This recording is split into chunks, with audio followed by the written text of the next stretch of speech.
qui divise plutôt quand même et qui ne rassure pas du tout. Machallah. Alors Serigne Saliou par ricochet dañuy enchaîner parce que Sonko après la sous-région donte am na réew yi ci des war na fa dem mais ñu annoncé ko mu war a dem Chine. Alors Chine boobu tamit mu mel ni beneen lëkkaloo la woo xamante ni war na mën a am lu mu jural réewum Sénégal ban décryptage lañ ci war a mën a def ci retombées yiñ ci séntu ci boobu la coopération. waaw pour wax encore une fois de plus rek parce que loolu c'est le sommet de Davos bi nga xamante ne dafay réunir et des pays européens, américains et en même temps asiatiques et aussi africains. Mais Sonko, c'est-à-dire que l'innovation c'est que Sonko va parler au nom des Africains. Parce que bu ñu demande peut-être chacun voulait prendre la parole ci di wax ci ndaje yooyu mais cette fois-ci unanimement Sonko va porter la parole des Africains et loolu encore xamul lu muy wane dayoo Sonko lu mu toll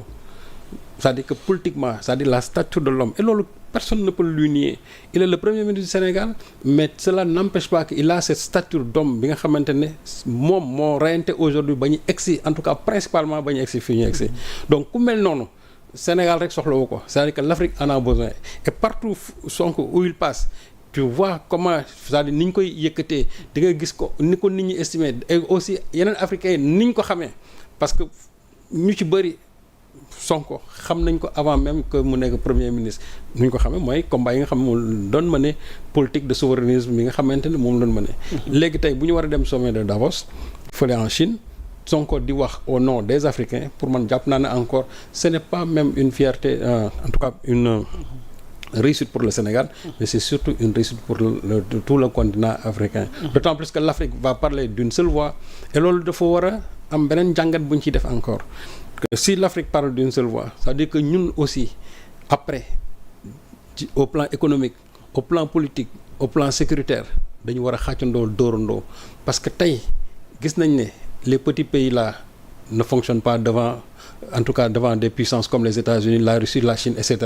Parce que Chine rek déjà continent la États-Unis rek presque continent la Russie rek presque continent la donc nous on a besoin des grands ensembles yooyu nga xam moom la ñu doon théoriser avec les pères fondateurs de l'OIA il nous faut aujourd'hui ces grands ensembles là faire de sorte que nos petits pays là ñu jël leen teg leen de côté mais que di wax di xàccandoo di dóorandoo et c'est ça qui fera que la voix de l'Afrique va compter mais tant que nous serons dans cette division où chaque pays va essayer en tout cas de prêcher pour sa propre chapelle duñ ci génn jamais gis nga aujourd'hui ce qui est en train d'arriver avec Israël et l'Iran de loolu dinañ ci dellusiwaat mais soo gisee ne tey c'est une affaire de grande puissance au moment où les grandes puissances sont en train en tout cas de réfléchir sur comment arrêter cette guerre là mais l'Afrique aujourd'hui la voix de l'Afrique on n'entend pas déggu benn yoon Afrique où on a dit les dirigeants africains yéen lu ngeen xalaat ci guerre bi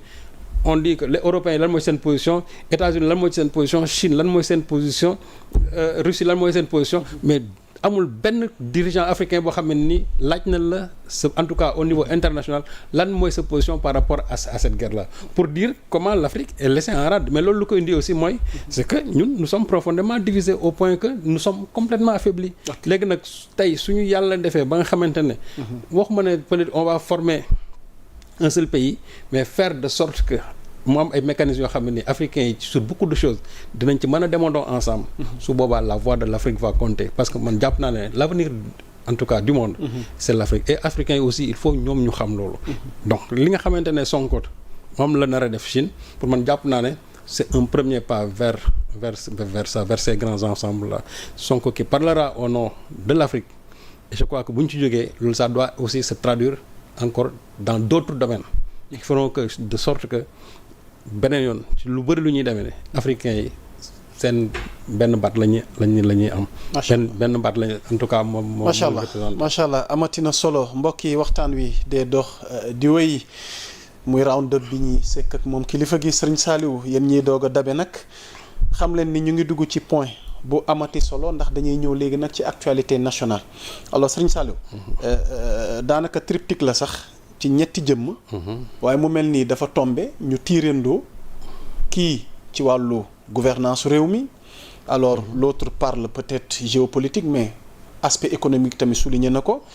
ka ca des moom ba tey moom bàyyeegul dossier Azer bi ak li nga xamante ne moom mooy AOPO ngeen xamee ko noonu muy Robert Bourgi muy Birahim Seck muy ki nga xamante ne mooy Thierno Alassane Sall alors dañuy progresser benn par benn alors Serigne Saliou dañ koy tàmbalee ak ki nga xamante ne moom mooy Ibrahim Seck alors soxna tuuti pour illustration defe naa il y a la une de Yoor Yoor bi nga xamante ni yaa ngi ko intitulé qu'est-ce qui fait courir ces prophètes de malheur. Lamentation sur une pseudo-crise au Sénégal, Robert Bourgi, Birahim Seck, Thierno Alassane Sall, waaye tamit société civile bi sax tamit ñoom it desuñu ca gannaaw ñu tàmbalee ko ak ki nga xamante ni Serigne Saliou mooy Birahim Seck bu Forum Civil. Birahim def benn tweet ne monsieur le président Diomaye, la gouvernance du pays manque de lisibilité, de prévisibilité et de redevabilité. ci wàllu emprunt yi ci wàllu rapport d'exécution budgétaire yi waaye dans la mise en œuvre des politiques publiques au niveau général comme sectoriel. sortie bi nag nekkul sortie bu anodine alors nga def ci taxaw seetlu ba consacrer une boo xam ne ñëw na ci jëmm yooyu waaye ñu tàmbale ko ki nga xamante ne mooy Birahim Seck bu Forum Civil. ban jàngat lañ mën a def ci lii mu wax nii tey ak fi réew mi toll ak reproche yi nga xam ne ñu ngi koy amal ci njiitum réew mi. xam nga d'abord man j'ai un problème un peu pour cerner vraiment lan mooy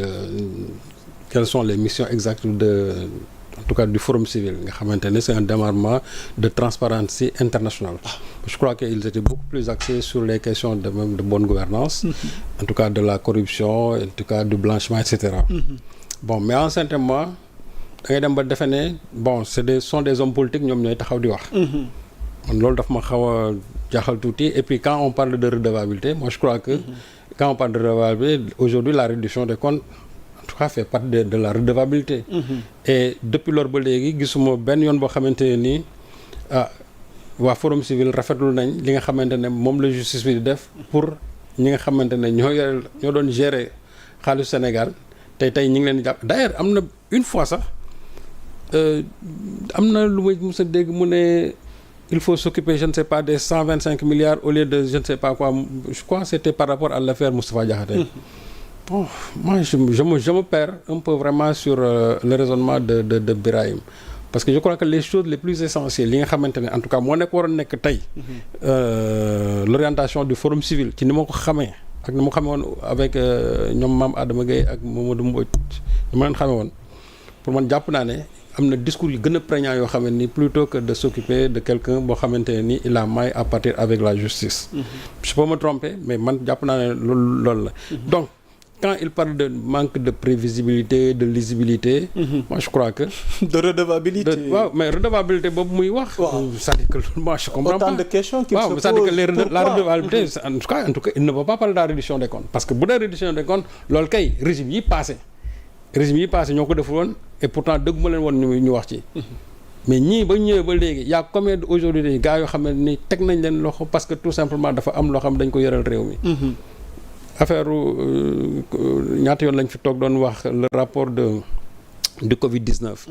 Et pourtant aujourd'hui on a commencé avec le Covid-19. Mais gis nga ñenn ñi déjà ni ñu commencé di agiter wu. Bon finalement tu te poses la question de savoir Sénégalais yi yenn Sénégalais yi lan lañ bëgg. Parce qu'on ne peut pas vouloir une chose à son contraire. On ne peut pas exiger quand même un État boo xam ne qui doit être fondé en tout cas être fondé sur la transparence ba pare ñiy poser des actes de transparence nga bëgg a jël leen dévier leen ci leen moi je comprends pas. Léegi nag quand tu parles de prévisibilité je ne sais pas de manque de lisibilité moi j'ai l'impression que moom il n'a pas lu Sénégal Vision 2050 parce que rien n'est plus clair. Rien n'est plus prévisible que Sénégal Vision 2050. Et je crois que li nga xamante ne moo nekk ci Sénégal Vision ci référentiel bi. Mais c'est cette politique-là que les gens sont en train d'exécuter. Donc il y a toute une planification boo xam ne moom tey su ko suivroon du wax ne y a pas de lisibilité parce que li nga xam ne moo illisible mooy li nga xam ne kenn planifié wu ko mais li ñu planifié di ko doxal ba pare di teg pas à pas di dem benn par benn. Mais je crois que loolu lu ko gën a lisible mënul am. Manque de prévisibilité mooy quelqu'un boo xam ne tu n'as pas de projet. Or projet bi déjà on l'a lancé le référentiel on l'a lancé devant tout le monde et lui il était invité là-bas. Pourquoi il n'avait pas dit que il y a un manque de lisibilité ou bien je ne sais pas quoi. Donc finalement moi c'est des mots qu'on lance comme ça parce que tout simplement peut-être que il y a aussi un autre combat souterrain boo xamante ni que les gens n'apprennent pas du tout man ci loolu laa jàpp. ci li ma xam j'ai l'impression que aujourd'hui on va régler des comptes ci suuf yoo xam ne qui n'ont rien à voir avec la politique qui est en train de se passer. Parce que ñu ci bëri tey dañu am ay problèmes parce que simplement le président Diomaye ne les a pas encore reçus le premier ministre ne les a pas encore reçus, ou bien le président Diomaye ne veut pas les recevoir, ou bien le premier ministre ne veut pas du tout les recevoir. ñu ci bëri ñuy wax loolu kese la ñu ci bëri ñuy wax ñu loolu kese la parce que ñenn ñi jàpp nañ ne proximité bi ñu amoon ak gars yi quand pendant qu'ils étaient dans l'opposition ils pensent que ne cette facilité là d'accès mooy continuer di am ba léegi or man je dis que non. Aujourd'hui les paradigmes ont changé ñii bi ñu nekkee ci opposition bi ni nga xamante ne moom nga amoon accès ci ñoom tey jàpp naa ne mënatoo am accès ci ñoom ci loolu peut-être que cela ne veut pas dire que les portes sont fermées mais c'est à eux maintenant de définir leur agenda pour dire à quel temps à quel moment ñoom ci lay war a mën a recevoir les uns et les autres et c'est la même chose aussi avec Bourgi donc pour en revenir tout simplement vraiment à Birahim man je me perds un peu dans ce qu'il est en train de dire parce que li muy wax c'est des mots yoo xam ne nii qu'il lance comme ça mais boo ko articuler en tout cas sur la réalité des faits et des choses man jàpp naa ne tey quand on parle de redevabilité ñu ngi ci bu baax avec le pôle judiciaire financier quand on parle de visibilité prévisibilité et de lisibilité moi je crois qu'il faut tout simplement se référer au référentiel Sénégal Vision 2050 et aussi à la politique bi nga xamante ne moom lañu qu'on est en train de mettre en place parce que aussi loo ci mën a wax ne mooy il y a une politique quand même qu'on est en train de mettre en place maintenant bu fekkente ne nag léegi xaalis bi ñuy leb la mais loolu c'est normal parce que c'est l'Assemblée nationale qui a autorisé à ce que ñu leb parce que boo defee sa budget nga xool ne yow li nga war a mën a am en termes de recette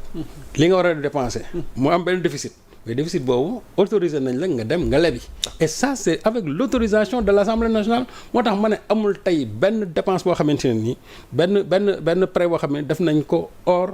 en tout cas li nga xamante ne moom la Assemblée nationale autorisé am na nag ñu fi nekkoon ñoo xam dañ daan dem di lebi te duñu mës a jaar ci Assemblée nationale di ko jaar ci suuf moo indi les fameuses dettes cachées yi nga xam ne moom lañ doon wax loolu nag je crois que ñii nga xamante ne ñoo fi nekk ils ne se sont pas inscrits dans cette trajectoire là et loolu je crois que c'est quelque chose à saluer donc fii lu lëndëm amu fi lu illisible amu fi il y a tous des transparents dans ce pays et aussi le Sénégal aussi n'est pas dans une crise il faut que les gens cessent de nous dire que nous sommes dans une crise et qu'on n'est pas dans une crise il y a même pas un début le débat est posé te xam naa dinañ ci ñëw ci waxtaan bi il y a même pas un débat début de crise dans ce pays là ce sont des gens yoo xam ñoom seen bopp ñoo am crise ils veulent transformer maintenant leur crise personnelle en une crise maintenant nationale et loolu je crois que c'est inacceptable ñu enchaîner ak Robert Bourgi déjà moom il s'aligne ci même logique de crise boobu parce que mi ngi alerter Diomaye ak Sonko ndax dañu nekk ci crise économique ndax ëllëg bi dafay jëm ci ay lëndëm ak je crois d'abord il faut s'interroger sur et Robert Bourgi qui dit qu'il a peur j'ai peur